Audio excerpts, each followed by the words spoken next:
Hello नमस्कार दोस्तों। अभी तक हम SSC CGL previous year question paper के पार्ट 2 को कवर कर चुके हैं। उनके अंदर हम मैथ्स के क्वेश्चंस को सॉल्व कर रहे हैं। तो इस वीडियो के अंदर हम 25 क्वेश्चंस को और सरल करने वाले हैं।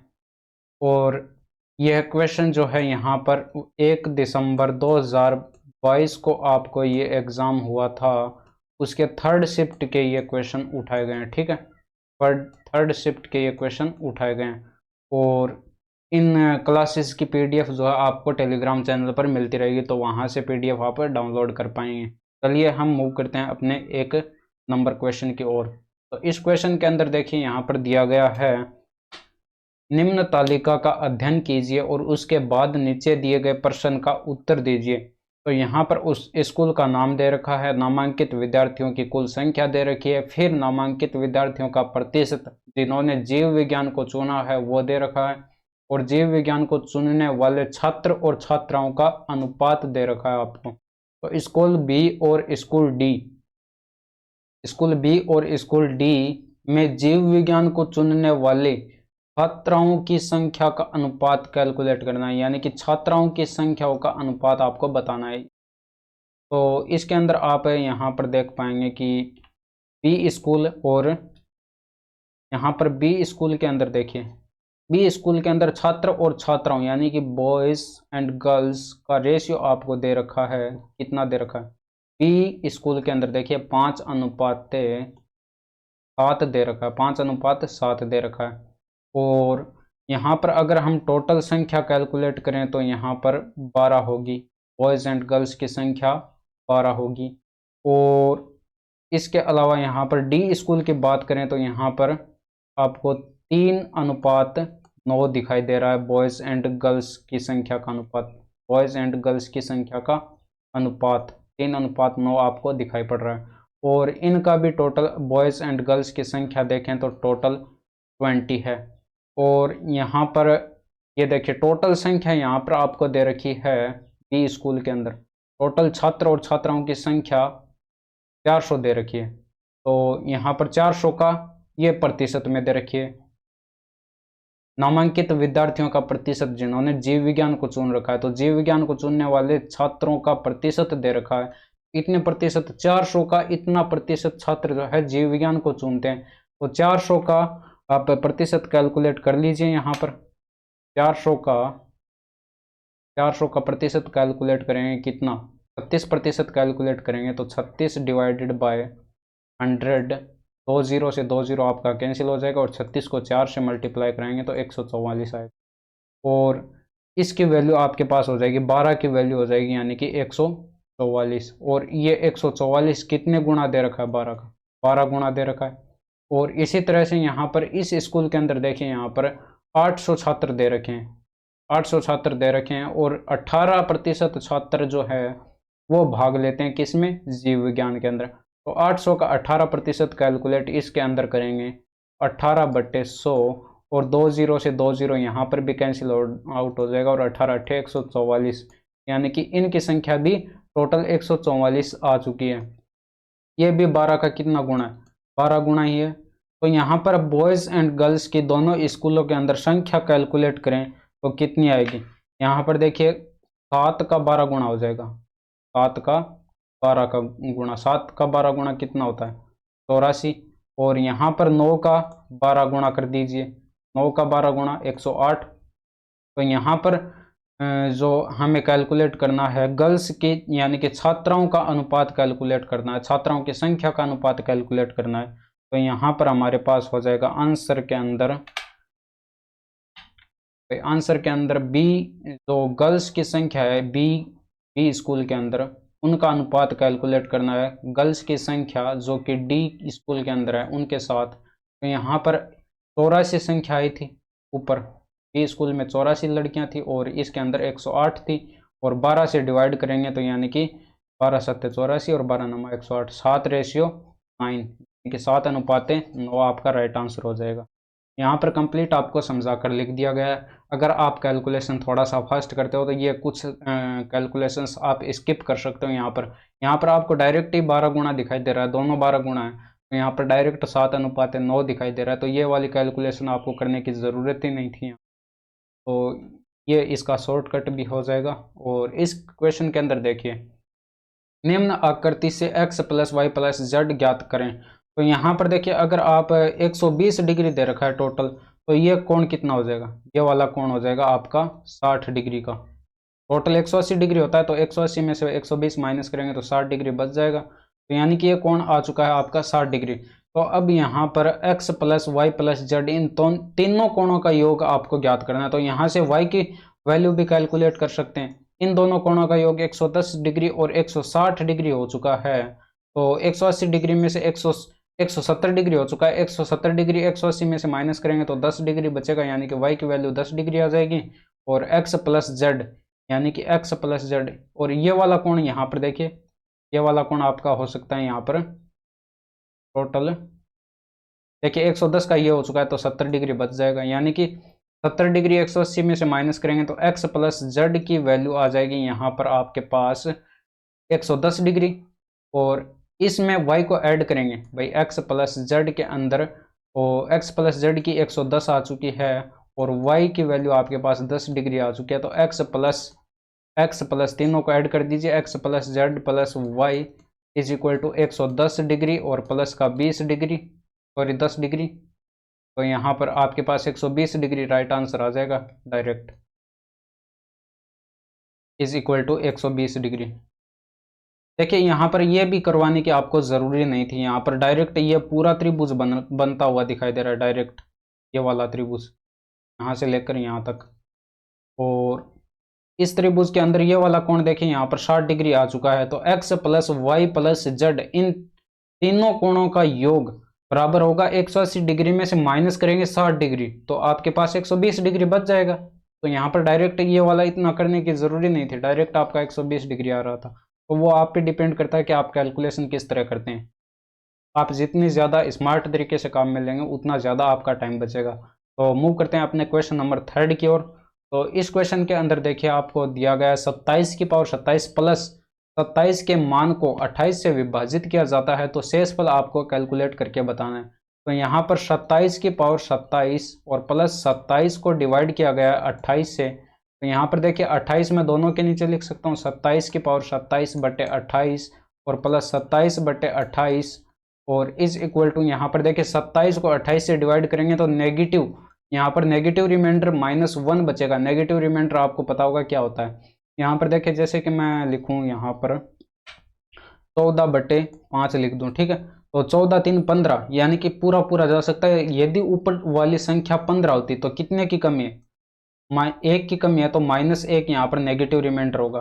और नेगेटिव रिमाइंडर यह दर्शाता है कि टोटल जो शेषफल आएगा वो इस भाजक से 1 कम आएगा, यानी कि 5 में से अगर -1 करेंगे तो 4 शेषफल बचेगा, ये आपको पता होगा, ठीक है। तो ये नेगेटिव रिमाइंडर होता है। तो इसी तरह से इस क्वेश्चन के अंदर ये -1 शेषफल बच चुका है और यहाँ पर भी -1 शेषफल बचेगा। यहाँ पर देखिए इसकी पावर 17 आएगी, इसकी पावर 27 है, इसकी पावर 27 है और प्लस के अंदर इसकी पावर भी -1, पावर इसकी 1 है, तो ये इतना ही पड़ा रहेगा, ठीक है। और -1 आएगा और फिर ये भी -1 आएगा, यानी कि -2। और नेगेटिव रिमाइंडर यह दिखाता है यहाँ पर कि ये जो 28 है, 28 में से माइनस करेंगे 2 तो बराबर आएगा हमारे पास 26, ये वाला शेषफल आएगा। अब यहाँ पर ये वाला आपका राइट आंसर होगा, तो 26 आपका राइट आंसर हो जाएगा। इसके बाद मूव करते हैं हम अपने नेक्स्ट क्वेश्चन की ओर। तो यहाँ पर tan 240 डिग्री का मान पूछ रखा है, तो यहाँ पर tan 240 डिग्री का मान कैसे कैलकुलेट करेंगे। तो यहाँ पर tan 240 डिग्री की वैल्यू आपको बतानी है, तो इसको लिख सकते हैं आप tan, यहाँ पर देखिए इसको दो तरीके से कर सकते हैं। इसको एक तो 270 डिग्री माइनस का कर दें आप 30 डिग्री, तब भी आपके पास कितना आएगा, tan 240 डिग्री आएगा। और tan 270 डिग्री में से माइनस करें, यानी कि तीसरे चतुर्थांश में ही रहेगा। 270 माइनस 30 डिग्री, तो तीसरे चतुर्थांश में यहाँ पर tan प्लस में रहेगा, लेकिन 270 पर यह कोट में परिवर्तित हो जाएगा, कोट में परिवर्तित हो जाएगा और कोट 30 डिग्री आएगा, ठीक है। कोट 30 डिग्री की वैल्यू होती है यहाँ पर √3। और यहाँ पर दूसरा मेथड, यहाँ पर इस तरह से भी आप कर सकते हैं √3, ये आपका राइट आंसर यहाँ पर आ जाएगा।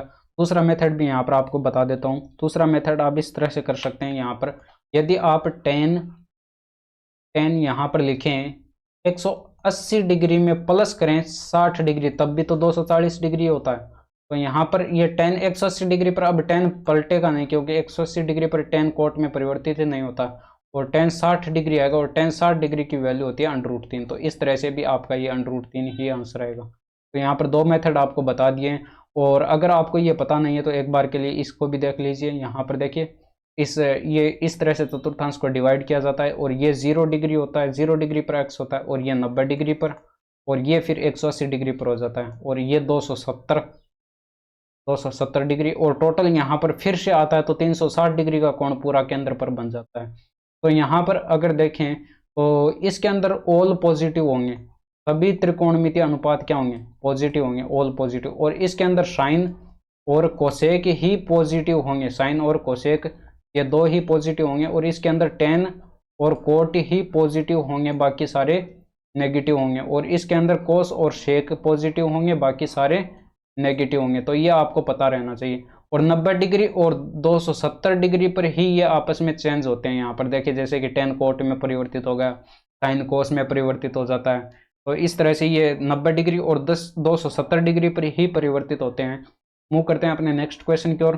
तो इस क्वेश्चन के अंदर देखिए यहाँ पर 2 tan 60 डिग्री बट्टे 1 + tan स्क्वायर 60 डिग्री की वैल्यू आपको कैलकुलेट करना है यहाँ पर। तो अगर आपको यहाँ पर एक फॉर्मूला पता है कि sin 2 थीटा बराबर होता है 2 tan square theta, 2 tan square theta बट्टे के अंदर 1 + tan यहाँ पर स्क्वायर नहीं होता, 2 tan थीटा बट्टे tan स्क्वायर थीटा, ठीक है।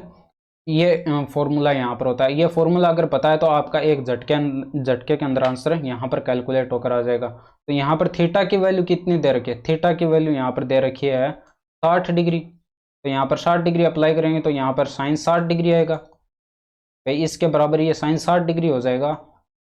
और साइन 60 डिग्री और साइन 60 डिग्री तो दे रखा है, 2 गुना हो जाएगा इसका, तो 120 डिग्री हो जाएगा। और 120 डिग्री को हम लिख सकते हैं साइन 180 डिग्री में से अगर माइनस कर दें 60 डिग्री का, तो ये कौन से चतुर्थांश में आएगा भाई, 180 डिग्री में से माइनस हो रहा है तो सेकंड चतुर्थांश में ही बनेगा। और सेकंड चतुर्थांश में 180 पर साइन पलटेगा नहीं, साइन में ही रहेगा, और साइन पॉजिटिव होता है 180, ये साइन 60 डिग्री हो जाएगा, ठीक है। साइन 60 डिग्री की वैल्यू आपको यहाँ पर बतानी नहीं है, ये डायरेक्ट ऑप्शन में दिया गया, तो ये आपका राइट आंसर हो जाएगा। इसके बाद मूव करते हैं नेक्स्ट क्वेश्चन की ओर। तो यहाँ पर a + b = 11 दे रखा है, और ए बी की वैल्यू यहाँ पर 35 दे रखी है। तो a की पावर 4 + b की पावर 4 का मान आपको कैलकुलेट करके बताना है। तो अगर आपको एक फॉर्मूला यहाँ पर पता है तो a का स्क्वायर प्लस b का स्क्वायर = होता है a + b का होल स्क्वायर माइनस का 2ab, ठीक है। तो यहाँ पर a + b बराबर दे रखा है हमें, a + b बराबर 11 दे रखा है, और ए बी हमारे पास यहाँ पर 35 दे रखा है। तो ये वैल्यू यहाँ पर पुट कर दीजिए, तो यहाँ पर आ जाएगा हमारे पास = 11 to the power 2 और -2 × 35। तो ये हमारे पास आ जाएगा 121 - 70 = 51 बच जाएगा, ठीक है। 51 बच जाएगा, तो इसको अब यहाँ पर देखिए 51 बच चुका है। a स्क्वायर प्लस ये वैल्यू आ चुकी है a स्क्वायर प्लस b का स्क्वायर = 51 आ चुका है। अब हमें तो ये कैलकुलेट करना है, ये कैलकुलेट करना है। तो यहाँ पर देखिए इसका फिर से यही प्रोसेस दोबारा से करेंगे। अब a square plus b square वाला फॉर्मूला लगाया वो इस पर लगाएंगे इस बार, ठीक है। तो यहाँ पर क्या करेंगे, a की पावर 4 हो जाएगी, वही फॉर्मूला अगर फिर से लगाएंगे तो a की पावर 4 हो जाएगी, b की पावर 4 हो जाएगी, = यहाँ पर देखिए a square plus b square का होल स्क्वायर आएगा। पहले a + b का होल स्क्वायर था, अब a square plus b square का होल स्क्वायर होगा, और माइनस का 2 × a स्क्वायर × b स्क्वायर होगा। पहले a b था, अब a स्क्वायर × b स्क्वायर होगा, क्योंकि a और b की जगह a स्क्वायर b स्क्वायर ने ले रखी है। तो अब यहाँ पर इसको कैलकुलेट अगर यहाँ पर करें तो 51 का स्क्वायर हो जाएगा, क्योंकि ये वैल्यू यहाँ पर पुट करेंगे तो 51 का स्क्वायर आ जाएगा, और माइनस के अंदर आ जाएगा 2 × देखिए ए बी की वैल्यू यहाँ पर आपको दे रखी है 35, तो यहाँ पर 35 का स्क्वायर होगा, ठीक है। और 51 का स्क्वायर कैसे कैलकुलेट करते हैं, देखिए एक की आपको ट्रिक बता देता हूँ, डायरेक्ट आपको इसी तरह से करना है। तो एक का स्क्वायर यहाँ पर करेंगे तो एक का स्क्वायर एक होता है, ठीक है। अब 5 को गुणा कराएंगे एक से और फिर पावर से गुणा कराएंगे तो 5 दूनी का 10 होगा, 10 की बिंदी हासिल एक आएगी। और अब 5 का स्क्वायर कराएंगे और हासिल एक इसमें जोड़ देंगे तो 5 का स्क्वायर 25 और एक 26। यही ट्रिक अप्लाई होती है दो अंकों का स्क्वायर कैलकुलेट करने में। और इसका 35 का आपको डायरेक्ट याद रखना है, 1225 होता है, 1225। तो यहाँ पर 1225 का दो गुणा यहाँ पर हो जाएगा 2200, 2250, 2450 हो जाएगा, ठीक है, 2450। तो यहाँ पर 2601 में से माइनस होगा 2450, 2450 माइनस होगा तो यहाँ पर कितना बचेगा भाई, 151 बच जाएगा। तो 151 आपका राइट आंसर हो जाएगा। यहाँ ये आपको कैलकुलेट करना था, a की पावर 4 प्लस b की पावर 4 बराबर 151 आ चुका है। तो यहाँ पर मूव करते हैं अपने नेक्स्ट क्वेश्चन की ओर। तो यहाँ पर एक एक निश्चित राशि पर 3 वर्ष के लिए 14% वार्षिक दर से साधारण ब्याज, समान राशि पर समान दर और पर 5 वर्षों के साधारण ब्याज से 4200 कम है, राशि कैलकुलेट आपको करके बतानी है। देखिए यहाँ पर दिया क्या क्या रखा है आपको, एक निश्चित राशि दे रखी है यानी, और यहाँ पर 3 वर्ष के लिए रेट ऑफ इंटरेस्ट दे रखी है, R1 दे रखी है, यहाँ पर मान R1 नहीं, इसको सीधा R दे दीजिए क्योंकि एक ही दे रखी है 14%। और T1 टाइम आपको पहले दे रखा है, 3 वर्ष के लिए दे रखा है, 3 वर्ष। और फिर बाद में आपको T2 दूसरा टाइम भी दे रखा है 5 वर्ष बराबर 5 वर्ष। तो इसको डायरेक्ट सोल्व कराने की आपको ट्रिक यहाँ पर मैं बता देता हूँ किस तरह से आप सोल्व कराएंगे इसको। तो यहाँ पर आपको देखिए 14 यानी कि 14 ये दे रखिए 3 वर्ष के लिए। तो 3 वर्ष का आप यहाँ पर इंटरेस्ट कैलकुलेट करेंगे, 3 वर्ष का आप यहाँ पर देखिए 3 को R से यहाँ पर रेट ऑफ इंटरेस्ट से मल्टीप्लाई करा देंगे तो टोटल यहाँ पर दर आ जाएगी, ठीक है, 3 साल की। और इधर आपको 5 वर्ष का ब्याज निकालने के लिए यहाँ पर रेट ऑफ इंटरेस्ट से 5 वर्ष से गुना करा देंगे तो ये 5 वर्ष की रेट आ जाएगी, ठीक है, रेट ऑफ इंटरेस्ट आ जाएगी। तो इनको माइनस करना है, अब इनका अंतर निकालना है तो कितना आ जाएगा, 2R आ जाएगा। और R की वैल्यू दे रखी है आपको 14, तो 14 दूनी 28, यानी कि टोटल 28% का आपको यहाँ पर इंटरेस्ट मिलेगा। तो 28% की वैल्यू कितनी दे रखी है आपको, 28% की वैल्यू दे रखी है आपको यहाँ पर 4200, 28% की वैल्यू आपको दे रखी है 4200। तो यहाँ पर होगा क्या कि 1% की वैल्यू कितनी आ जाएगी, 1% की वैल्यू निकालने के लिए आप इनको देखिए कट करेंगे तो 14 दूनी 28 और 14 3 42, यानी कि 300 से और फिर से 2 से ये कैंसिल होगा, 150 बचेगा, ठीक है। तो 1% की वैल्यू यहाँ पर कितनी आ चुकी है, 1% की वैल्यू आ चुकी है 150। तो अगर आपको यहाँ पर टोटल 100% आपको पता है कि अमाउंट हमारा होता है वो टोटल 100% होता है, तो 100 से मल्टीप्लाई कराएंगे दोनों साइड, यहाँ पर 150 गुणा तो, और ये आपका 1500 हो जाएगा, टोटल 1500। देखिए ये तो थी आपका डायरेक्ट सॉल्व करने की ट्रिक। लेकिन आप अगर इसको कराते हैं बेसिक मेथड से कराना चाहते हैं तो कैसे कराएंगे वो देखिए। यहाँ पर देखिए आपको पता होगा यहाँ पर सिंपल इंटरेस्ट यानी कि साधारण ब्याज कैलकुलेट करने का फॉर्मूला होता है PRT डिवाइडेड बाय 100, ठीक है। तो ये आपका यहाँ पर मेथड सेकंड बता रहा हूँ, ठीक है, मेथड सेकंड। और यहाँ पर मूलधन P जो होता है, यहाँ पर मूलधन होता है प्रिंसिपल, और R होती है रेट ऑफ इंटरेस्ट यानी कि ब्याज की दर, और T यहाँ पर समय होता है।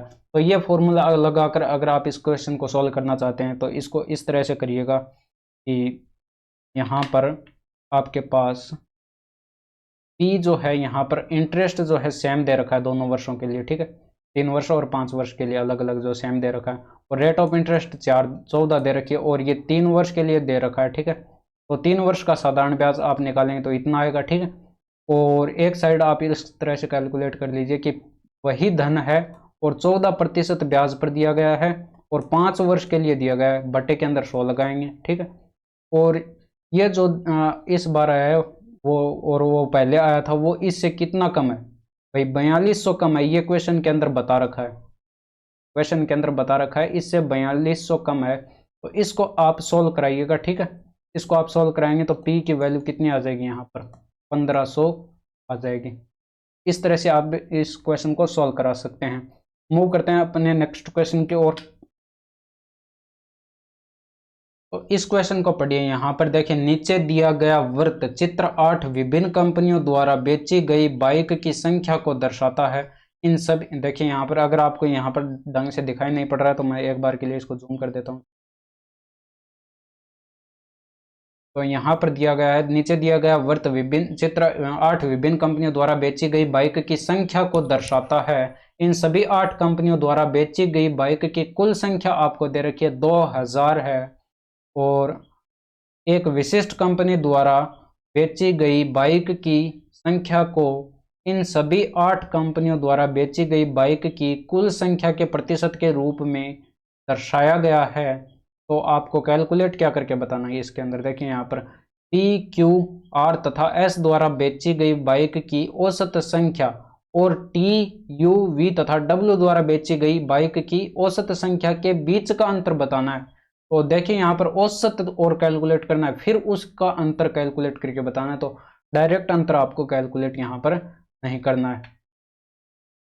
तो इस क्वेश्चन के अंदर देखिए आपको पी, क्यू, आर, इन सभी का, पी का, क्यू का और आर का तथा एस का भी दिया है, ठीक है। तो इन सभी का टोटल करेंगे तो हमारे पास कितना आएगा, 65 आएगा। देखिए ये 40 आ जाएगा और ये 65 हो जाएगा, और डिवाइड करेंगे 4 से एवरेज निकालने के लिए, औसत निकालने के लिए, ठीक है। और टी, यू, वी तथा डब्ल्यू का भी टोटल कैलकुलेट करेंगे तो कितना आएगा 10, और ये 16 आ जाएगा 26, और 26 ये आ जाएगा 33, और 35 आ जाएगा, ठीक है। 35 को भी डिवाइड करेंगे किससे, 4 से। अब देखिए इन दोनों का बीच का अंतर कैलकुलेट करेंगे तो यहाँ पर कितना आएगा, 4 एलसीएम आ जाएगा और ऊपर 30 बचेगा, और 30 को डिवाइड करेंगे हम 4 से तो यहाँ पर 7.5 आ जाएगा, ठीक है, 7.5%। और टोटल संख्या आपको दे रखी है यहाँ पर 2000 दे रखी है, तो 2000 का 7.5% कैलकुलेट कर लीजिए। यहाँ पर 2000 का 7.5% कैलकुलेट करेंगे, बट्टे के अंदर आएगा 100, ये पॉइंट हटाएंगे, बट्टे के अंदर 10 आएगा, ये 100 और 10 ये कट जाएगा, ये 3 0 से, ठीक है। और यहाँ पर 75 का 2 गुना 150 हो जाएगा, तो ये 150 आपका राइट आंसर हो जाएगा। इसको मूव करते हैं अपने नेक्स्ट क्वेश्चन की ओर। ये देखिए यहाँ पर tan theta plus sec theta बराबर दे रखा है 7। तो यहाँ पर आपको पता होगा tan theta plus sec theta दे रखा है बराबर 7, लेकिन हम sec थीटा और माइनस tan थीटा हो तो हम जानते हैं कि बराबर कोई भी संख्या दी हो, x दिया हो तो उसका व्युत्क्रम हो जाता है, तो यहाँ पर 1/7 हो जाएगा। और अब हमारे पास ये 2 समीकरणें आ चुकी हैं, इनको सरल कराइए। तो इनको सरल कराएंगे तो यहाँ पर देखिए tan थीटा से tan थीटा कैंसिल हो जाएगा, 2 sec थीटा बचेगा, और इनको ऐड कराएंगे तो यहाँ पर 7 एलसीएम आएगा, 7 7 49, 50/7 आएगा, यानी कि 50/7 आ जाएगा ये, और 2 से ये कैंसिल हो जाएगा कितनी बार, 25 बार। तो यहाँ पर sec थीटा की वैल्यू कितनी आ जाएगी, 25/7 आ जाएगा। तो यहाँ पर एक ट्रायंगल ड्रॉ कर लेते हैं। इस ट्रायंगल के अंदर देखिए यहाँ पर ये कोण दे रखा है 90 डिग्री का, और ये कोण मान लीजिए थीटा दे रखा है, तो इसके सामने वाला ये लंब हो जाएगा, और यहाँ पर ये आपको कर्ण दे रखा है 25, और यहाँ पर ये आधार यानी कि कर्ण बटे आधार होता है sec थीटा, तो यहाँ पर आधार दे रखा है 7 का, तो यानी कि 625 माइनस करेंगे 49, तो आपके पास 576 आएगा, और 576 का वर्गमूल निकालेंगे तो 24 आएगा, ठीक है। तो ये आपका लंब जो है 24 आ जाएगा। यानी कि अब आपको कैलकुलेट करना है 5 साइन थीटा की वैल्यू पूछ रखी है, 5 साइन थीटा की वैल्यू पूछ रखी है। तो यहाँ पर 5 गुणे साइन थीटा होता है लंब बटे कर्ण, यहाँ पर लंब है 24 और बटे कर्ण 25 आ जाएगा, और 5 से कैंसिल हो जाएगा, 5 बार 24 डिवाइडेड बाई 5 आपका राइट आंसर हो जाएगा। तो इसके अंदर ऑप्शन नंबर 2 आपका राइट आंसर दिया गया। मूव करते हैं नेक्स्ट क्वेश्चन की ओर। यहाँ पर 2 संख्याएं 6, 5 के अनुपात में यदि उनका महत्तम समापवर्तक आपको 3 दिया गया तो दोनों संख्याओं का लघुत्तम समापवर्तक एलसीएम कितना होगा। तो इस क्वेश्चन को आप 2 तरीके से यहाँ पर कर सकते हैं। यहाँ पर देखिए 6 और 5 अगर 2 संख्याएं दे रखी हैं और उनका कोई भी कॉमन फैक्टर ना हो तो आप डायरेक्ट कैलकुलेट कर सकते हैं एलसीएम डायरेक्ट कैलकुलेट कर सकते हैं। देखिए एचसीएफ आपको 3 दे रखा है तो 3 का गुणा हो जाएगा ये संख्याएं 6 गुणे 5, तो इनको गुणा करा लीजिए, आपका 90 डायरेक्ट ही आंसर आ जाएगा यहाँ पर 90। लेकिन इसका बेसिक मेथड भी है एक, वो भी मैं आपको यहाँ पर करवा देता हूँ। देखिए यहाँ पर 6:5 के अंदर आपको दे रखी हैं 2 संख्याएं और एचसीएफ दे रखा है 3 है, यानी कि एचसीएफ हमारा होता है हाईएस्ट कॉमन फैक्टर। तो हाईएस्ट कॉमन फैक्टर होता है तो ये संख्याएं क्या हो जाएंगी, अब यहाँ पर देखिए ये संख्याएं हो जाएंगी हमारे पास, ये भी 3 गुणा हो जाएंगे। एचसीएफ 3 दे रखा है तो ये भी इसकी एचसीएफ की गुणा ही होती है, ये गुणज ही होती हैं ये संख्याएं। तो ये हो जाएगी 18 और ये हो जाएगी आपकी 15। और यहाँ पर देखिए 18 और 15, ये ए बराबर 18 हो जाएगा और ये बी बराबर 15। ये 2 संख्याएं आ चुकी हैं हमारे पास, ठीक है। इन संख्याओं के बीच में अनुपात दे रखा था और ये संख्या हमने कैलकुलेट कर लिए हैं। तो यहाँ पर 18 और 15 का वैसे भी आपको एलसीएम डायरेक्ट 90 दिखाई पड़ रहा होगा, लेकिन फिर भी आप और ज़्यादा डिटेल्स के अंदर इसको समझना चाहते हैं तो आपको एक फॉर्मूला पता होगा यहाँ पर, एचसीएफ इंटू एलसीएम जो होता है, एचसीएफ इंटू एलसीएम जो होता है वो बराबर होता है इन दोनों संख्याओं के गुणनफल के बराबर होता है।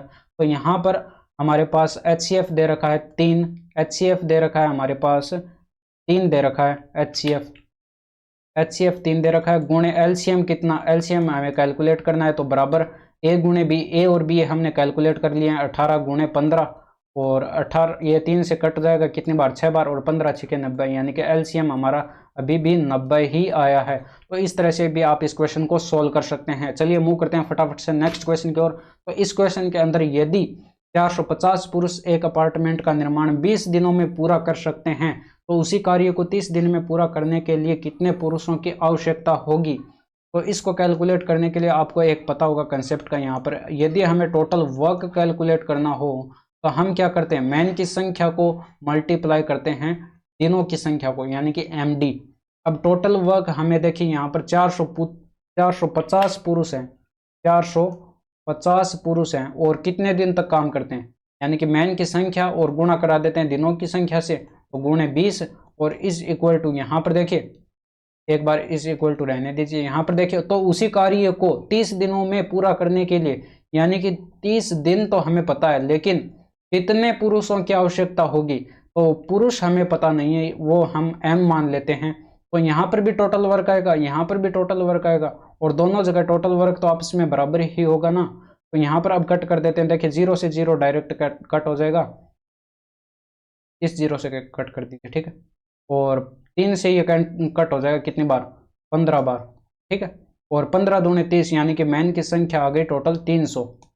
तो 300 आपका राइट आंसर हो जाएगा। यहाँ पर मूव करते हैं हम नेक्स्ट क्वेश्चन की ओर। तो यहाँ पर इस क्वेश्चन के अंदर 11 हो ठीक, और 12 एक तैराक एक बिंदु P से धारा के विपरीत 6 मिनट तक तैरता है और फिर अगले 6 मिनट के लिए धारा के साथ तैरता है और एक बिंदु Q पर पहुंचता है।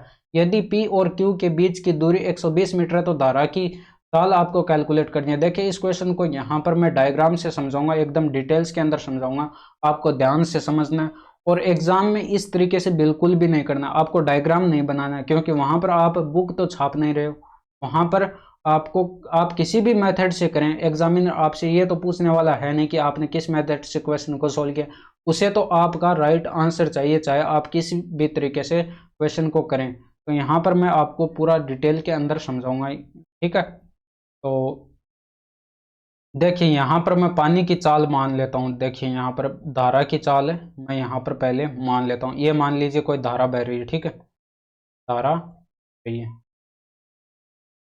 और धारा जो है यहाँ पर मान लीजिए इस दिशा में बह रही है, ठीक है, धारा इस दिशा में बह रही है और इसकी चाल जो है y किलोमीटर प्रति घंटा एक बार के लिए मान लीजिए, ठीक है। और यहाँ पर कोई तैराक है, यहाँ पर कोई तैराक है, ठीक है, यहाँ पे तैराक है कोई, और ये तैराक जो है यहाँ पर धारा की विपरीत दिशा में चल रहा है। क्वेश्चन यही तो कह रहा है कि पहले 6 मिनट के लिए विपरीत दिशा में चल रहा है और इसकी चाल x किलोमीटर प्रति घंटा मान लीजिए, x किलोमीटर प्रति घंटा है। और ये जो है यहाँ पर P बिंदु से चलना शुरू किया, P बिंदु से चलना शुरू किया और यहाँ पर R बिंदु तक ये मान लीजिए कोई R बिंदु है आर बिंदु तक यह चला और यह दूरी थी हमारी डी मान लीजिए। तो यहाँ से लेकर यहाँ तक की दूरी जो है, यहाँ से लेकर यहाँ तक की दूरी जो है, डिस्टेंस जो है वो आप डी मान लीजिए। ठीक है। और इसके बाद यह कहता है फिर अगले 6 मिनट के लिए, ये तो 6 मिनट के लिए चला था, यहाँ पर जो है ये 6 मिनट। ठीक है। और अगले 6 मिनट के लिए यह धारा के साथ तैरता है और एक बिंदु Q पर पहुंचता है। अब देखिए यहाँ पर धारा की दिशा में चलना, ये यहाँ से वापस मुड़ गया और धारा की दिशा में चलने के लिए इसको पीछे चलना होगा, वापस चलना होगा। यानी कि अब इसकी चाल देखिए, यहाँ पर धारा की चाल और खुद की चाल दोनों एक ही दिशा में, तो ये फास्ट चलेगा और 6 मिनट ही चलता है। तो यानी कि जहां से चला था उससे आगे पहुंच जाएगा, यानी कि इस बार ये, और मान लीजिए यहाँ तक पहुंच गया ये Q दूरी तक। ठीक है। और P और Q के बीच की डिस्टेंस आपको बताई गई है, कितनी बताई गई है? 120 मीटर बताई गई है। यहाँ से लेकर और यहाँ तक की दूरी जो है 120 मीटर बताई गई है। ठीक है। तो टोटल डिस्टेंस जो है कितनी हो जाएगी, यहाँ से लेकर यहाँ तक टोटल डिस्टेंस जो है 120 और प्लस का ये जो हमने डी मानी थी, इन दोनों को जोड़कर डी, ये टोटल डिस्टेंस हो जाएगी। ठीक है। यहाँ से लेकर यहाँ तक की। अब यहाँ पर देखिए, अब इस क्वेश्चन को सोल्व करना शुरू करते हैं तो अब आपको अच्छे से समझ में आएगा। इस क्वेश्चन के अंदर देखिए, अगर ये दोनों धारा के विपरीत दिशा में चलते हैं, यानी कि चाल कम होगी, और चाल कम होगी तो हमारा सॉल्यूशन देखिए x माइनस वाई करके आएगा। चाल कम होगी तो x में से y घटेगा और y घटेगा, तो यहाँ पर बराबर में देखिए टोटल कितनी दूरी चली थी भाई, x किलोमीटर प्रति घंटा से d दूरी चली थी, और कितने मिनट के लिए चली थी? 6 मिनट के लिए चली थी। अब मिनट को चेंज करते हैं हम सेकंड में, यानी कि 60 से गुणा कराएंगे सेकंड में कन्वर्ट करने के लिए। और अब इसको किलोमीटर प्रति घंटा के अंदर कन्वर्ट कराना। यहाँ पर देखिए किलोमीटर प्रति घंटा में आपको आंसर पूछा गया, तो किलोमीटर प्रति घंटा में आंसर कैलकुलेट करने के लिए सेकंड में चेंज किया और फिर 18/5 से गुणा करा देंगे, तो हमारे पास किलोमीटर प्रति घंटे के अंदर डाटा आ जाएगी। ये 3 बार कैंसिल होगा और 3 से ये 20 बार कैंसिल हो जाएगा, यानी कि d/100 आएगा। और सेकेंड डाटा जो है हमारे पास x प्लस वाई करके आएगी, क्योंकि अब जो है यहाँ पर यह विपरीत दिशा में, यानी कि धारा की दिशा में चलना शुरू कर दिया, तो अब चाल बढ़ेगी तो x प्लस वाई होगी। और बट्टे के अंदर टोटल दूरी अब 120 प्लस d है, 120 में प्लस करेंगे d, और बट्टे के अंदर हमारे पास अब आएगा, यहाँ पर 6 मिनट ही चला था, तो दूरी बट्टे चाल, ठीक, दूरी बट्टे समय, और समय को हम कन्वर्ट करेंगे अब फिर से 60 सेकेंड में, तो 60 से मल्टीप्लाई कराएंगे तो यानी कि सेकेंड में कन्वर्ट हो जाएगा, और 18/5 से गुणा करा देंगे इसको किलोमीटर में, किलोमीटर प्रति घंटा में कन्वर्ट करने के लिए। तो वही सेम 6 से कटेगा तो ये 3 आएगा और ये 20 आएगा, और ऊपर आ जाएगा 120 प्लस का t/। तो अब देखिए यहाँ पर y की वैल्यू हमें कैलकुलेट करनी है। अगर हम y की वैल्यू, यहाँ पर देखिए धारा की चाल पूछी गई है, तो धारा की चाल ज्ञात करनी है आपको। देखिए पूरा क्वेश्चन आपको एक बार पढ़ते ही आपके माइंड में रहना चाहिए कि हमें कैलकुलेट क्या करना है। तो यहाँ पर मैं इस क्वेश्चन को देखिए, यहाँ पर इन समीकरणों को मैं क्या करता हूँ, ऐड कराऊंगा, तो यहाँ पर y से y कैंसिल हो जाएगा, तो y की वैल्यू नहीं निकल पाएगी।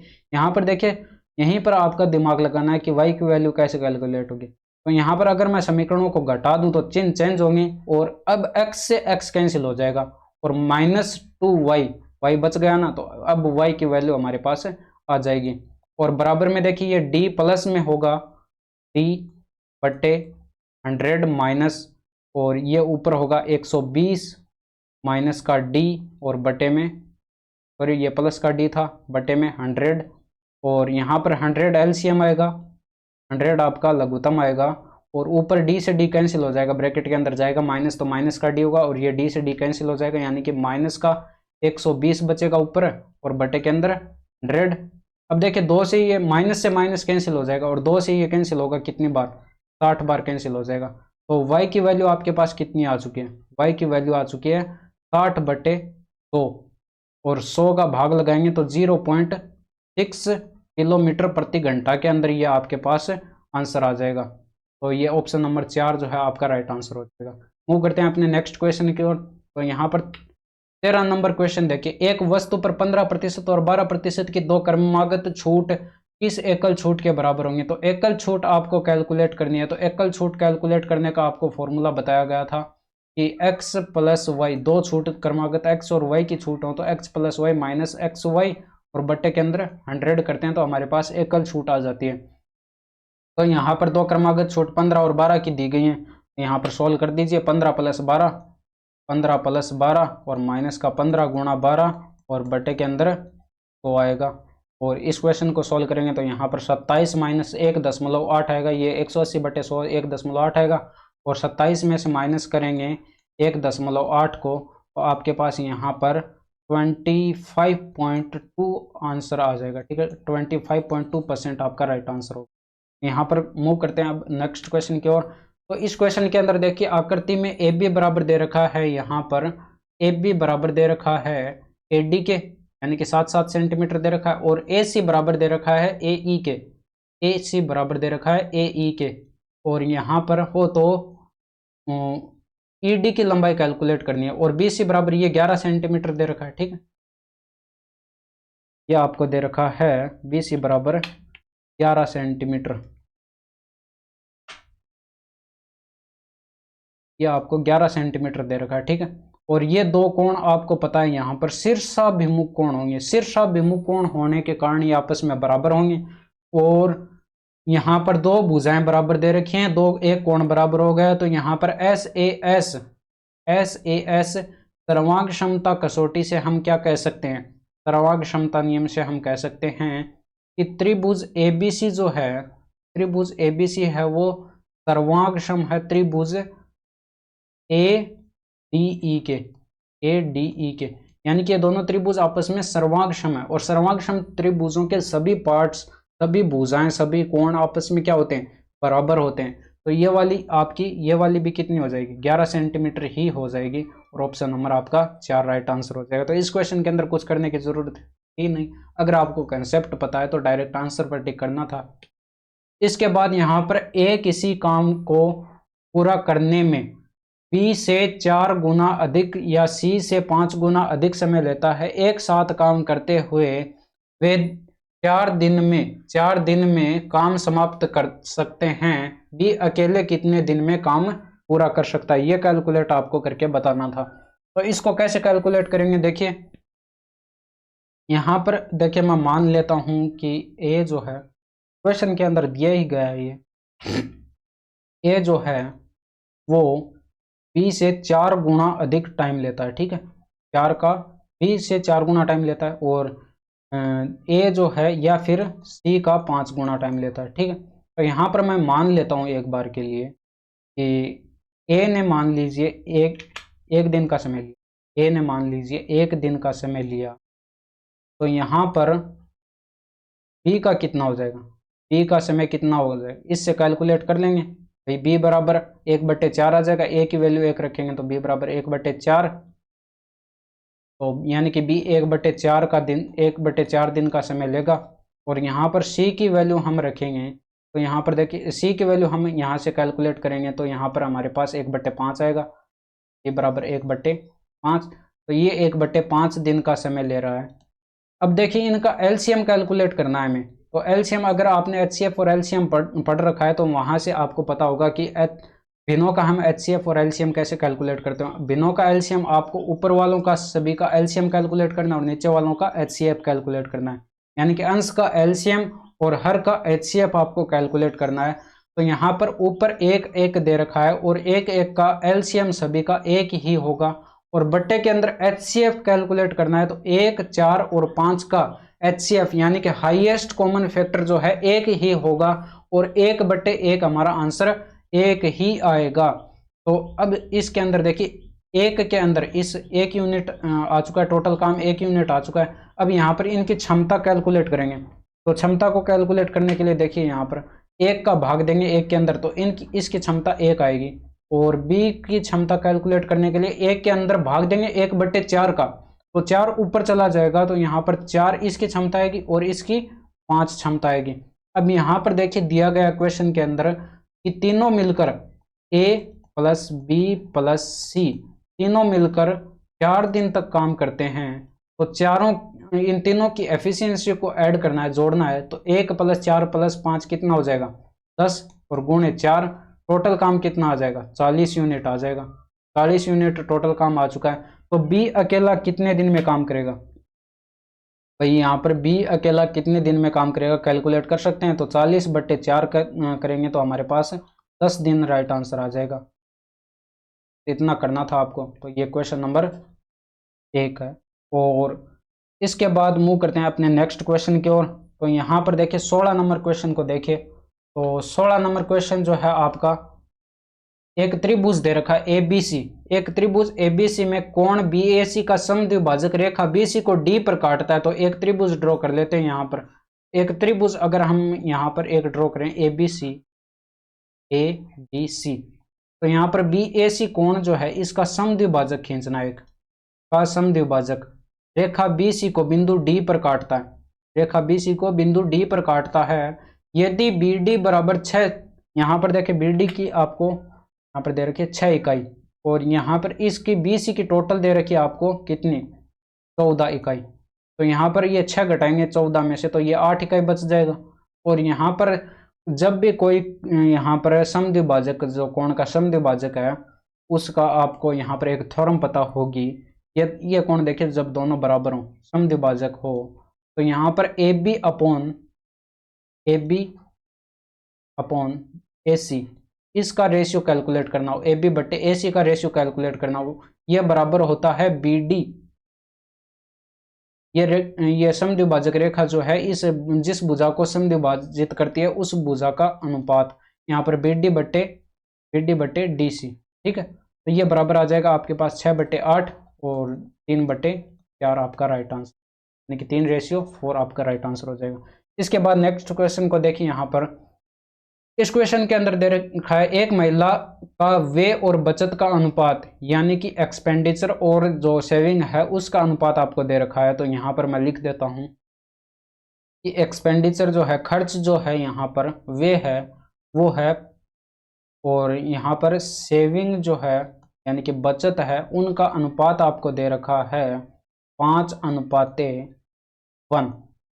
और यहाँ पर देखिए अगर आप यहाँ पर टोटल इनकम कैलकुलेट करना चाहें, टोटल इनकम कैलकुलेट करनी है, तो एक्सपेंडिचर यानी कि जितना खर्च हुआ है और जितना उसने बचाया है उसको जोड़ देंगे तो आपके पास टोटल इनकम 6 आ जाएगी।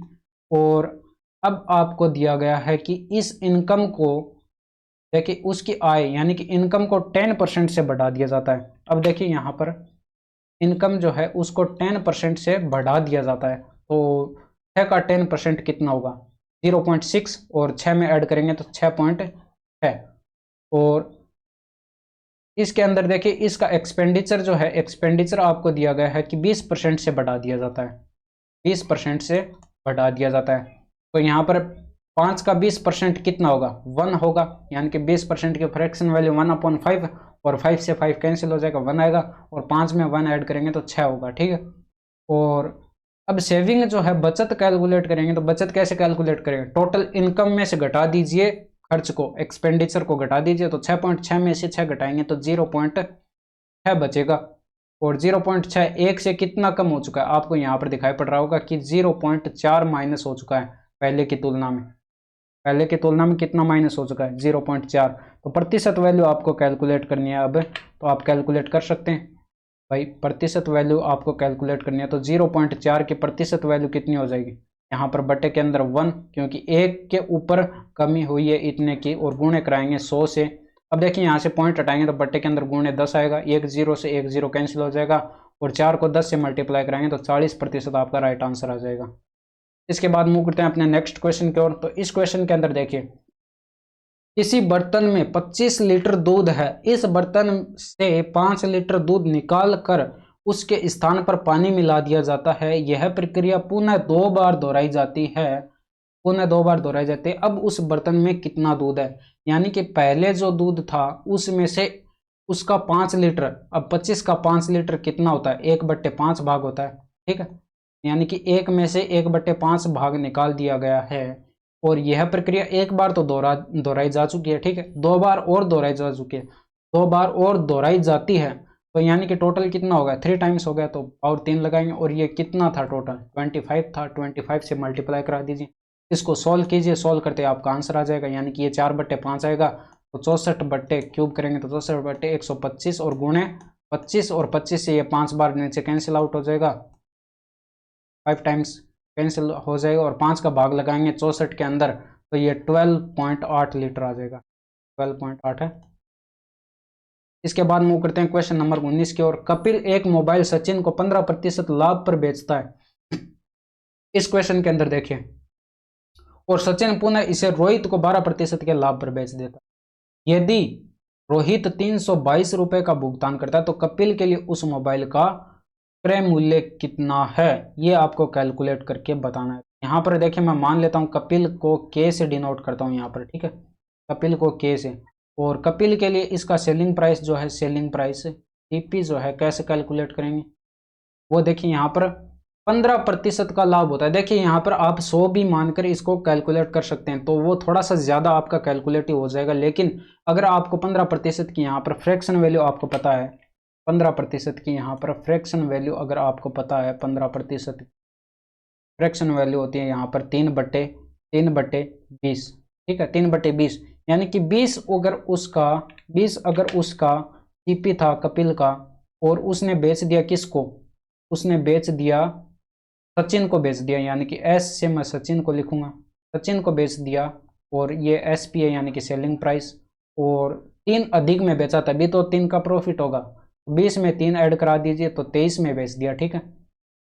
और इसके बाद दे रखा है और सचिन ने पुनः उसे रोहित को 12% के लाभ पर बेच दिया। अब देखिए यहाँ पर सचिन बेचेगा फोन, ठीक है, इसके लिए यह क्रय मूल्य, इसके लिए क्रय मूल्य क्या होगा भाई, इसने इससे 23 रुपए में खरीदा तो इसके लिए कॉस्ट प्राइस हो जाएगा 23, ठीक है। और 12% का प्रॉफिट होना चाहिए इसको, तो 12% की फ्रैक्शन वैल्यू आपको पता होनी चाहिए, ठीक है। तो यहाँ पर फ्रैक्शन वैल्यू 12% की होती है, यहाँ पर 3/25, 3/25। वैसे भी यहाँ पर 12 के अंदर 100 का डिवाइड करके आप सोल्व करेंगे तो 3/25 ही आएगा। और 3/25 यानी कि 25 पर 3 का प्रॉफिट हो रहा है, 25 पर 3 का प्रॉफिट हो रहा है, यानी कि 28/25 कैलकुलेट कर लेंगे किसका, 23 का।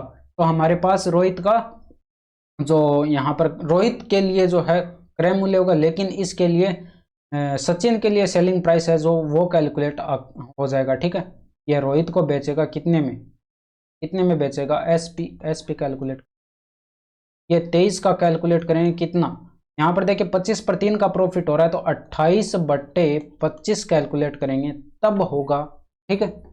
और इसकी वैल्यू आपको दे रखी है कितनी, 322। ये रोहित जो है आपको 322 रुपए का मूल्य, यहाँ पर 322 रुपए का मूल्य भुगतान करता है, ठीक है। ये क्वेश्चन के अंदर दे रखा है तो इसको सोल्व करेंगे तो यहाँ पर देखिए 23 का 14 गुना दे रखा है, ये डाटा 23 का 14 गुना हो जाएगा, ठीक है। और 14 से ये कैंसिल होगा 28 2 बार 2 टाइम्स। और यहाँ पर अब आ जाएगा हमारे पास, देखिए इधर 1 लें गुणा के अंदर तो ये उधर जाकर पलट जाएगा, तो 25/2, 1 यूनिट की वैल्यू कितनी आ चुकी है, 25/2। तो यहाँ पर इसको हमें कैलकुलेट करना क्या था, उस मोबाइल का क्रय मूल्य कितना है कपिल के लिए, कपिल के लिए यानी कि कपिल का क्रय मूल्य ये था, तो इसको गुणा करा दीजिए किससे, 25/2 से। 25/2 से इसको मल्टीप्लाई कराएंगे तो यहाँ पर ये 250 रुपये आ जाएगा, 250 रुपये आपका राइट आंसर होगा। ऑप्शन नंबर 3 जो है आपका राइट आंसर हो जाएगा। इसके बाद 20 नंबर क्वेश्चन देखिए, नीचे दी गई तालिका 6 वर्षों में 2 कंपनियों C1 तथा C2 की आय को दर्शाती है, निम्नलिखित में से कौन सा कथन सही या नहीं है। तो सही नहीं है, इसमें ये आपको बताना है। तो यहाँ पर देखिए क्वेश्चन नंबर फर्स्ट ऑप्शन में दिया गया है, यहाँ पर P में C1 की आय, P में C1 की आय और वर्ष Q में C2 की आय, वर्ष Q में जो है यहाँ पर C2 की आय। तो ये C1 में 750 दे रखी है, 750, और C2 की आय ये यहाँ पर Q में 250 दे रखी है। तो क्या ये 750 जो है 250 का 33.33% है, जी नहीं है, बिल्कुल ये साफ दिखाई दे रहा है, क्योंकि 350 250 का 33.33% नहीं है, क्योंकि ये डाटा जो है ये इसका 3 गुना दे रखा है, ये दे रखा है इसका 3 गुना, ये वाला का 3 गुना दे रखा है डाटा। तो ये ऑप्शन नंबर फर्स्ट जो है आपका गलत हो जाएगा। और ऑप्शन नंबर C2 भी आप सेकंड भी आप चेक करा लीजिए। वर्ष टी में C1 तथा C2 की, अब इसके अंदर देखिए वर्ष टी में C1 तथा C2 की आय का औसत 400 है, औसत आय जो है 400 है, वो कैलकुलेट आपको करके बतानी है। तो यहाँ पर टी में जो औसत आय है 530 प्लस का 270 अपॉन, यानी कि दो कंपनियों का डाटा है, तो यहाँ पर 800 बटे 2 यानी कि बराबर 400 आपका राइट आंसर आ, ठीक है। तो यानी कि ये ऑप्शन नंबर जो 2 है ये आपका राइट आंसर है। तो केवल फर्स्ट जो है गलत पूछा गया, तो केवल फर्स्ट जो है आपका राइट आंसर हो जाएगा, यानी कि केवल फर्स्ट आपका गलत दिया गया ऑप्शन। इसके बाद यहाँ पर यदि x प्लस वाई बराबर 36 है तो x माइनस 27 की पावर 3 प्लस वाई की पावर माइनस का 9 की पावर 3 का मान ज्ञात कीजिए। तो इसके अंदर कुछ लिखने की जरूरी है भी नहीं, डायरेक्ट आपको यहाँ पर ऑप्शन नंबर 2 दिखाई पड़ रहा होगा। यहाँ पर देखिए थोड़ा सा दिमाग लगाकर अगर आप कैलकुलेट करेंगे तो यहाँ पर ये आपको लिखने की कोई भी जरूरी भी नहीं है। यहाँ पर x प्लस वाई की वैल्यू 36 होनी चाहिए। यहाँ पर x और y के वे मान ढूंढिए जिसकी वैल्यू, जिस पर जो है उसका योग 36 आ सके। तो यहाँ पर अगर उस x और y की वैल्यू आप पुट कराएंगे तो यहाँ पर आपका आंसर 0 आएगा।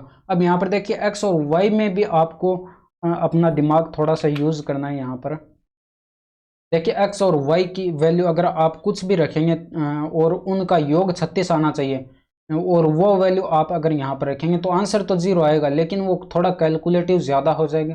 तो x की वैल्यू अगर आप यहाँ पर 27 लेंगे और y की वैल्यू अगर आप 9 लेंगे तो भी आपका योग कितना है, 36 है। और ये मुझे यहाँ पर पता चला कि यहाँ से मैं 27 रखूँ और यहाँ पर y की वैल्यू 9 रखूँ तो ये 0 0 आएगा, और 0 का क्यूब 0 और माइनस 0 का क्यूब 0, यानी कि 0 प्लस 0 0।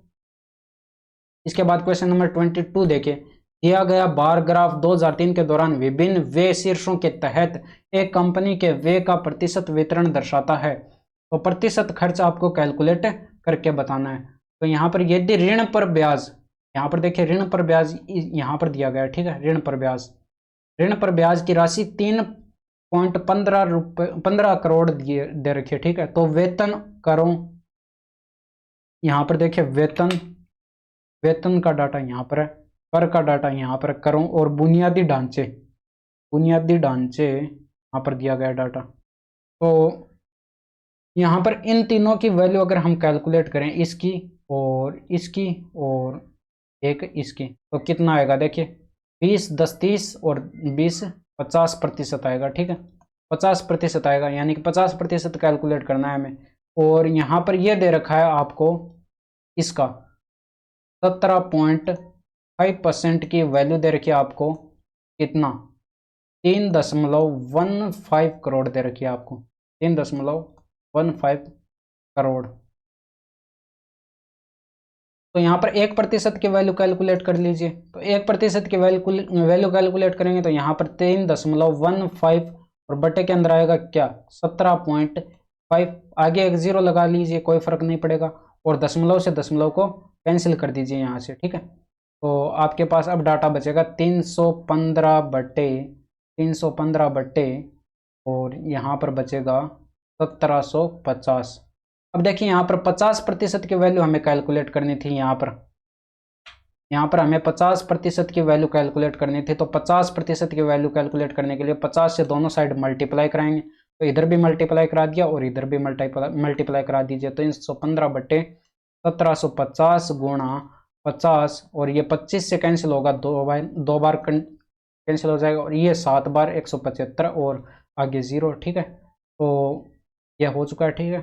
और इसके बाद यहाँ पर ये आपको कैंसिल होता हुआ पड़ रहा होगा कि 35 बार, ठीक है। एक बार के लिए मैं इसको लिख लेता हूँ, बराबर आ चुका है हमारे पास 315 बटे 35। अब देखिए यहाँ पर आपको ये डाटा जो है 5 से फिर से कैंसिल आउट होती हुई दिखाई पड़ रही होगी। यहाँ पर 7 बार, और फिर यहाँ पर ये 5 से कैंसिल कर रहे हैं तो 5 6 30 और 5 9 7 63। अब 9 डायरेक्ट आपको आंसर यहाँ पर दिखाई पड़ रहा होगा, ठीक है। तो ये कैलकुलेशन आपको करानी होगी, 9 करोड़ आपका आंसर आ जाएगा। इसके बाद मूव करते हैं 23 नंबर क्वेश्चन की ओर। तो यहाँ पर 1/y³ प्लस y³ प्लस 2 जो है आपका मान बताना है। ठीक है, देखिए यहाँ पर भी अगर आपको फॉर्मूला अगर याद है तो लिखने की कुछ भी जरूरी नहीं है। यहाँ पर 3 का क्यूब होगा 27 माइनस 3 गुणे 3 यानी कि 9 18 और प्लस 2 कराएंगे तो 20 आपका डायरेक्ट आंसर आ जाएगा। लेकिन आपको यहाँ पर मैं समझा देता हूँ कि किस तरह से ये सोल्व होगा। कि आपको अगर देखिए यहाँ पर डाटा दिया गया हो 1/a, देखिए a प्लस 1/a दिया गया हो और आपसे पूछा गया हो इसका क्यूब पूछा गया हो, तो इसका अगर हम क्यूब कराते हैं तो a⁻3 और प्लस 1/a⁻3 बराबर होता है कितना, बराबर होता है a प्लस 1/a⁻3 माइनस का यहाँ पर 3a। ठीक है, तो यहाँ पर a की जगह बस y दिया गया और कुछ नहीं है। ठीक है, तो यहाँ पर अगर हम कैलकुलेट करेंगे, देखिए इस फॉर्मूले को हम y के पदों में लिख लेते हैं, आपके लिए समझने में भी ज़्यादा आसान रहेगा। तो y का क्यूब दिया गया हो प्लस 1/y का क्यूब दिया गया हो बराबर यहाँ पर होता है हमारे पास 1/y plus 1/y, y plus 1/y, इसको आगे पीछे कैसे लिखें, माइनस का 3 यहाँ पर y प्लस 1/y होता है। ठीक है, उसके अंदर वो 3a नहीं होगा, 3a प्लस 1/a होगा। ठीक है, वो पीछे वाले थोड़ा सा गड़बड़ था, ध्यान दे ले। ठीक है, और यहाँ पर देखिए y प्लस 1/y की वैल्यू यहाँ पर 3 होगी और 3 का क्यूब माइनस 3 गुणे 3 यानी कि 27 माइनस का 9 यानी कि बराबर आ जाएगा अब हमारे पास 18। और इसके अंदर हमें 2 ऐड भी कराना था, यहाँ पर 2 ऐड भी कराना था। तो y का क्यूब प्लस 1/y का क्यूब प्लस का 2, तो यहाँ पर y का क्यूब प्लस 1/y का क्यूब की वैल्यू पुट करा दीजिए, 18 प्लस 2 यानी कि इज इक्वल टू 20 आपका राइट आंसर हो। इसके बाद मूव करते हैं हम अपने नेक्स्ट क्वेश्चन की ओर। तो यहाँ पर देखिए एक 13 सेंटीमीटर त्रिज्या वाले ठोस धात्विक गोले को पिघलाकर एक शंकु का आकार दिया जाता है जिसके आधार का व्यास आपको दे रखा है 13 सेंटीमीटर। तो त्रिज्या आपको पता है आधी हो जाएगी 13 की। ठीक है, तो यहाँ पर जो है आपको देखिए यहाँ पर गोले का फॉर्मूला पता है 4/3 पाई r क्यूब होता है, r यहाँ पर 13 दे रखा है तो 13 गुणा 13 गुणा 13 और यहाँ पर बराबर हो जाएगा किसके, ये गोले का आयतन बराबर होगा इस शंकु के आयतन के बराबर। तो शंकु के आयतन कितना होता है 1/3 और इंटू में पाई इंटू में r स्क्वायर इंटू में h। अभी यहाँ पर देखिए r स्क्वायर यानी कि r की वैल्यू यहाँ पर 13/2 हो जाएगी, 13/2 और 13/2 यहाँ पर रखेंगे, r स्क्वायर होता है तो 13/2 गुणे 13/2 और गुणे h, ये शंकु के आयतन का फॉर्मूला होता है। तो 13 से 13 कैंसिल और 3 से 3 और पाई से पाई और ये 4 आएगा और इधर आकर 4 चौके 16 गुणे 13 और बराबर आएगा h के, और यहाँ पर h बराबर आ जाएगा हमारे पास, भाई 13 से गुणा कराएंगे तो 208 आएगा, 208 सेंटीमीटर में आपका आंसर। तो राइट आंसर आपका हो जाएगा ये ऑप्शन नंबर 3 दे रखा है वो आपका, सॉरी 2 ऑप्शन नंबर है वो राइट आंसर हो जाएगा। इसके बाद 25 नंबर क्वेश्चन देखिए 18 सेंटीमीटर व्यास वाले किसी तांबे के एक गोले को, तो यहाँ पर गोले का व्यास दे रखा है आपको, गोले का व्यास दे रखा है तो त्रिज्या कितनी हो जाएगी आपको पता है, त्रिज्या r बराबर हो जाएगी इस व्यास का आधा 18/2 यानी कि 9 सेंटीमीटर हो जाएगी। और इसके बाद 6 mm वाले व्यास वाले एक तार का निर्माण किया जाता है, तो बेलनाकार तार होता है आपको पता है, तार जो होता है वो बेलनाकार होता है, बेलनाकार तार का व्यास जो है ये 6 mm दे रखा है। तो यहाँ पर त्रिज्या जो है, चलिए मैं कंप्लीट लिख ही देता हूँ, यहाँ व्यास जो है यहाँ पर आपको दे रखा है, व्यास बराबर दे रखा है 6 mm।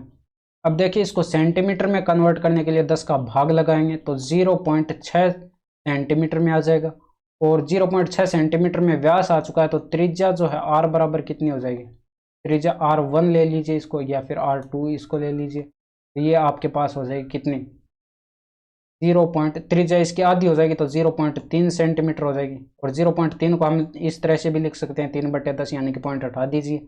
और अब देखिए यहाँ पर इन दोनों का जो आयतन है वो बराबर होना चाहिए। तो गोले का आयतन आपको पता है 4/3 पाई आर क्यूब होता है। तो 4/3 गुणे पाई गुणे आर क्यूब। अब देखिए यहाँ पर 9 गुणे 9 गुणे 9 और इस इक्वल टू यहाँ पर आ जाएगा बेलनाकार। बेलन का आयतन आपको पता है पाई आर स्क्वायर एच होता है, पाई आर स्क्वायर एच। इंटू में आर आपको दे रखा है 3/10 गुणे 3/10 और इंटू में एच आएगा। और एच आपको यहाँ पर,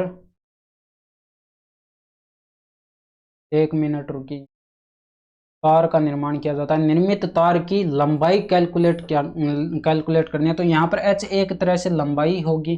तो पाई आर स्क्वायर एल ले लीजिए, लेंथ है। आपको अगर इस तरह से अच्छा लगता है तो यहाँ पर, लेकिन मैं एच ले लेता हूँ। H right. एग्जामिनर को इस बात से कोई मतलब नहीं है, आपका आंसर 108 मीटर आना चाहिए, ठीक है। तो ये 3 से 3 कैंसिल हो जाएगा 9 बार, ठीक है। और 3 गुणे 3 9 और ये 3 त्रिका 9, ये 3 बार कैंसिल हो जाएगा। और फिर पाई से पाई कैंसिल हो जाएगा और 4 त्रिका 12 गुणे 9 और 12 गुणे 9 108 होता है। और इधर से 10 गुणे 10 100 इधर आएगा। तो 108 के आगे 2 जीरो चिपका दीजिए, यानी कि ये हाइट की वैल्यू आ चुकी है एच बराबर। तो ये जो वैल्यू आई है ये सेंटीमीटर के अंदर आई है, लेकिन आपको यहाँ पर ऑप्शन मीटर के अंदर दे रखे हैं। तो 100 का भाग भी लगाना होगा आपको 108 के अंदर। भाई सेंटीमीटर को मीटर में कन्वर्ट करने के लिए 100 का भाग लगाएंगे तो 2 जीरो से कैंसिल हो जाएगा और 108 मीटर आपका राइट आंसर आ जाएगा।